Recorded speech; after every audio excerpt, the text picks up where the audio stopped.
Anti-HIV medicines have been very successful in helping people living with HIV to control their virus. However, researchers have seen people with high levels of inflammation even though their medicine is controlling their HIV viral load. Today we're talking with Dr. Benigno Rodriguez, HIV clinician, researcher, and co-principal investigator of the Case Western Reserve University Hospital's AIDS Clinical Trials Unit about a trial looking to drop inflammation levels in people living with HIV. Thank you for talking with us today, Doctor. First off, let's start with just what is inflammation? Hi, Dan. Inflammation is the body's response to infection or irritation, and that can be very helpful, but it can also cause long-term problems when it lasts too long. We believe that people with high levels of inflammation could, over time, have an increased risk of developing certain health problems, such as heart disease and some forms of cancer. Persistent inflammation is a common issue for people who have been HIV positive for a long time. We're here today to talk about a specific trial enrolling here in Cleveland. As the protocol co-chair of the TCZ trial, can you give us a brief explanation of what it's about? Well, here at the Case University Hospital's AIDS Clinical Trials Unit, we are looking to see if the drug tocilizumab, or TCZ, can help bring down inflammation levels in people living with HIV. TCZ is a drug that is currently approved by the FDA for treatment of rheumatoid arthritis. And this drug has been successful in reducing inflammation in people with rheumatoid arthritis. So in this trial, we want to see if it will bring down inflammation levels in people living with HIV as well. What are the research questions you're hoping to get answered? Well, the main purposes of the study are to see, first, if given the anti-inflammation drug TCZ for a short period brings down inflammation levels in people with HIV, and whether or not TCZ is safe and well-tolerated when it is given to people with HIV infection. Can you tell us what's needed of a study participant and what the requirements are to join the trial? Sure. This trial lasts for about 10.5 months, and there are 13 scheduled visits during that time. Some of those visits are several hours long because TCZ is given through an IV line, and so those visits take a little bit longer.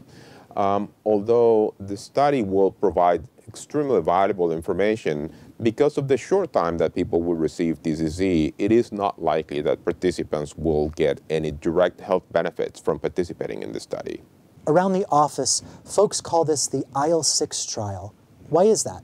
Well, the reason is that TCZ, the medication that is being used in this study, is a drug that has been approved by the FDA for treatment of rheumatoid arthritis.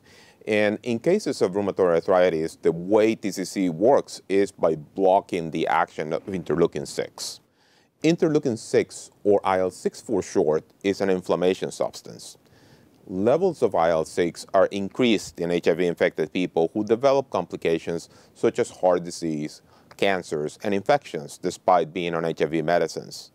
Because of these, we are interested in blocking IL-6 to see if HIV-positive people can control by that mechanism the amount of inflammation in their bodies. As with any clinical trial, researchers are looking for a certain group of people to join. Yes, to join this trial, people must be HIV positive, age 18 through 60. They must be receiving the same anti-HIV medications for at least 6 months, and those HIV medicines must not include one called Moraviricol/Sentry. They must have an HIV viral load less than 200 copies for at least 2 years, although one viral load of up to 1,000 is allowed during that time. They must have a CD4 count of at least 350 and no more than 1,000 at the time of joining the trial, and they must not have hepatitis B or hepatitis C co-infection.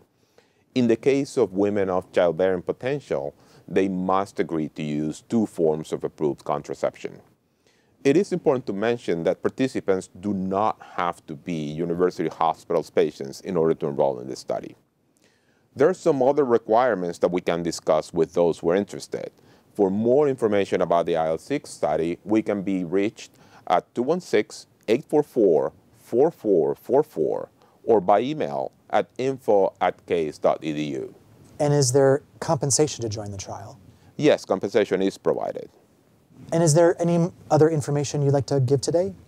Yes, I would hope that anybody who would like to find out more about this trial will either ask their doctor or contact us if they want to hear some more about it.